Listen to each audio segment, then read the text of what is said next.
ఏనుంగునెక్కి పెక్కేనుంగులిరుగడరా బురవీధుల గ్రాలగలదే. Box office ను శాసిస్తున్న పురాణాలు. ఇకపై సినిమాల ట్రెండ్ ఇదే. భారతీయ సినిమా ప్రారంభమైన రోజుల్లో పౌరాణిక చిత్రాలు, భక్తి చిత్రాలను మాత్రమే నిర్మించేవారు. ఆ తర్వాత సాంఘిక చిత్రాలు వెలుగులోకి వచ్చాయి. 1950 నుండి 1970 వరకు తెలుగులో పౌరాణిక, జానపద, చారిత్రక, సాంఘిక, భక్తి చిత్రాలకు విపరీతమైన ఆదరణ ఉండేది.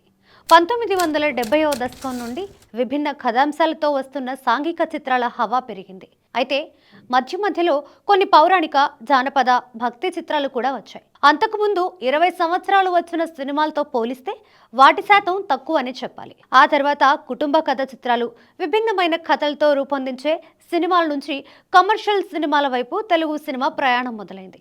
5 పాటలు, 5 ఫైట్లు, కొంత కామెడీ అనే కాన్సెప్ట్తో ఒక ఫార్ములాను ప్రవేశపెట్టి ప్రతి సినిమాను అదే పద్ధతిలో తీయడం మొదలుపెట్టారు. ప్రేక్షకులు కూడా అలాంటి సినిమాలను చూసేందుకు సిద్ధమయ్యారు.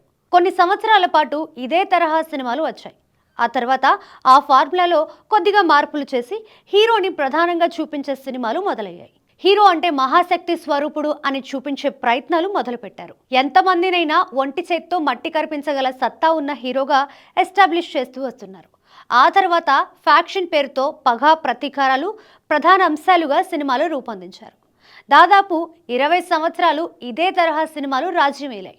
అయితే 10 సంవత్సరాలుగా ఈ ధోరణిలో కొన్ని మార్పులు చోటు చేసుకున్నాయి. ప్రేక్షకుల్ని ఆకట్టుకునే కొత్త కథల కోసం పురాణాల రిఫరెన్స్ తీసుకోవడం మొదలైంది. పురాణ ఇతిహాసాల నుండి ఏదో ఒక అంశాన్ని తీసుకొని దానితో కథలు అల్లడం మొదలుపెట్టారు. ఇటీవలి కాలంలో ఆ ధోరణి మరింత పెరిగిందని చెప్పాలి. సినిమాలలో దేవుడి పాత్ర ప్రధానంగా ఉండాలని ఆలోచిస్తున్నారు దర్శకులు. గత కొంతకాలంగా తెలుగులో వస్తున్న సినిమాలను పరిశీలిస్తే ఆ విషయం అర్థమవుతుంది. ఏదో ఒక విధంగా దేవుణ్ణి కథలో ఇన్వాల్వ్ చేసేందుకు ప్రయత్నిస్తున్నారు. 1970కి ముందు మాయాబజార్, సీతా కళ్యాణం, భూ కైలాస్, సంపూర్ణ రామాయణం, లంకా దహనం, శ్రీకృష్ణ లీలలు, శ్రీకృష్ణ తులాభారం, లవకుశ వంటి సినిమాలను రామాయణ, భగవతాల ఆధారంగా నిర్మించారు. ఇప్పుడు మళ్ళీ అదే దారిలో పయనిస్తోంది తెలుగు సినిమా. కమర్షియల్ సినిమాల్లో మన హీరోలను ఎంతగా ఎలివేట్ చేసేవారో చెప్పక్కర్లేదు. మానవ మాతృలకు సాధ్యం కాని విన్యాసాలతో హీరోని ఎలివేట్ చేస్తూ ప్రేక్షకుల్ని ఉక్కిరిబిక్కిరి చేసేవారు. ఇప్పుడు ఆ దేవుణ్ణే రంగంలోకి దింపి దుష్ట శిక్షణ చేస్తున్నారు. ఇప్పుడు సమాజంలో మనిషి ఎంత యాత్రికంగా మారిపోయాడో మనం చూస్తున్నాం.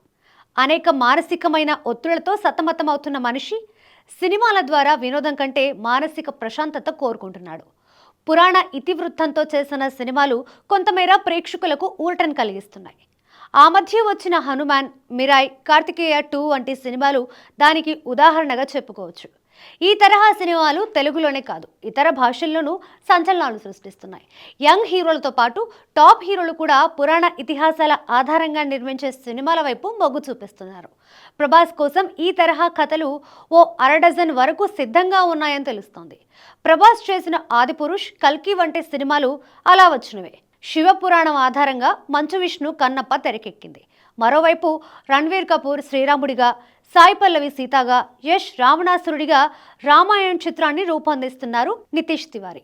2 భాగాలుగా రానున్న ఈ సినిమాను 4000 కోట్ల బడ్జెట్తో నిర్మిస్తున్నారు. మహేష్, రాజమౌళి కాంబినేషన్లో రూపొందుతున్న వారణాసి కూడా పురాణాలను జోడించి తీస్తున్న సినిమాయే. ఇటీవల విడుదలైన నందమూరి బాలకృష్ణ సినిమా అఖండ 2లో శివుని ప్రతినిధిగా ధర్మస్థాపన కోసం పోరాడే అఘోర పాత్రలో బాలకృష్ణ వెండితెరను ఓ ఊపు ఊపారు.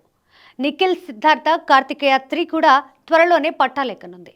దేవ సైన్యాధ్యక్షుడైన కార్తికేయుని కథతో త్రివిక్రమ్ ఓ సినిమా చేయబోతున్న విషయం తెలిసిందే. మొదట ఈ సినిమాను అల్లు అర్జున్తో అనుకున్నారు. ఆ తర్వాత అది ఎన్టీఆర్కు షిఫ్ట్ అయింది.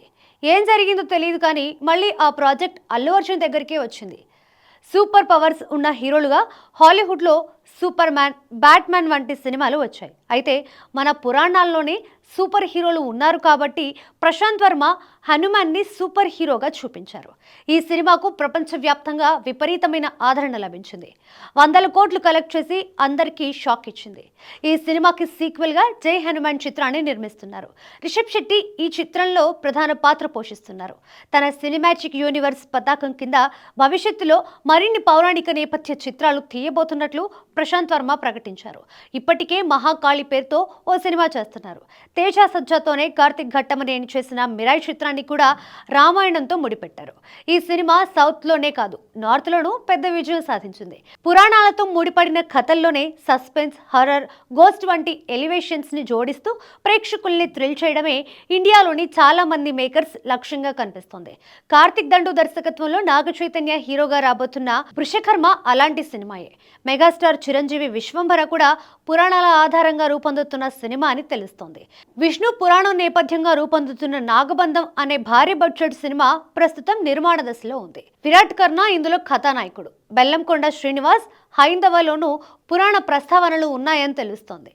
పురాణ ఇతిహాసాలను యానిమేషన్లో ప్రేక్షకుల ముందుకు తెచ్చేందుకు మేకర్స్ ఎంతో ఉత్సాహం చూపిస్తున్నారు. అలా వచ్చిన సినిమా మహా అవతార్ నరసింహ. 40 కోట్లతో తెరకెక్కిన ఆ చిత్రం 325 కోట్లు వసూలు చేసింది.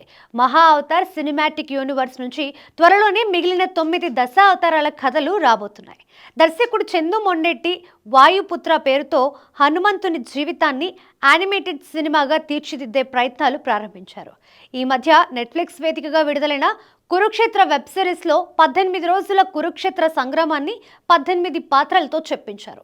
హాలీవుడ్ మేకర్స్ సైతం భారతీయ పురాణాలతో సినిమాలు తీసేందుకు ఎంతో ఉత్సాహంగా ఉన్నారనే విషయాన్ని అవతార్ ప్రూవ్ చేసింది. రామాయణ, మహాభారతాల ఆధారంగానే ఈ సిరీస్ చేస్తున్నారనే విషయం అర్థమవుతోంది. టైటిల్ కూడా అవతార్ అని పెట్టడంలోనే అది తెలుస్తోంది. ఇదే విషయాన్ని అవతార్ దర్శకుడు జేమ్స్ కెమెరాన్ కూడా స్వయంగా ప్రకటించారు. ఇలా మన దేశంలోనే కాదు, విదేశాల్లోనూ భారతీయ ఇతిహాసాల ఆధారంగా సినిమాలు నిర్మించేందుకు ఆసక్తి చూపిస్తున్నారంటే ఆ కథలకు ఉన్న పవర్ ఏమిటో అర్థం చేసుకోవచ్చు. ఇలాంటి సినిమాలు విడుదలైన ప్రతిసారి ఏదో ఒక సంస్థ లేదా వ్యక్తుల పురాణాలను అపహాస్యం చేశారని, ఇతిహాసాలను వక్రీకరించి చూపిస్తున్నారని, హిందూ ధర్మాన్ని కాలరాస్తున్నారని ఇలా రకరకాల వివాదాలు బయటికి రావడం మనం చూస్తున్నాం. అయితే అవేవి పట్టించుకొని ప్రేక్షకులు సినిమా బాగుంటే చూస్తున్నారు, లేదంటే వెనక్కి పంపించేస్తున్నారు. ఏది ఏమైనా ప్రస్తుతం వస్తున్న భారతీయ సినిమాలు పురాణ ఇతిహాసాల ఆధారంగా రూపొందించడం అనేది ప్రతి భారతీయుడు గర్వించాల్సిన విషయం.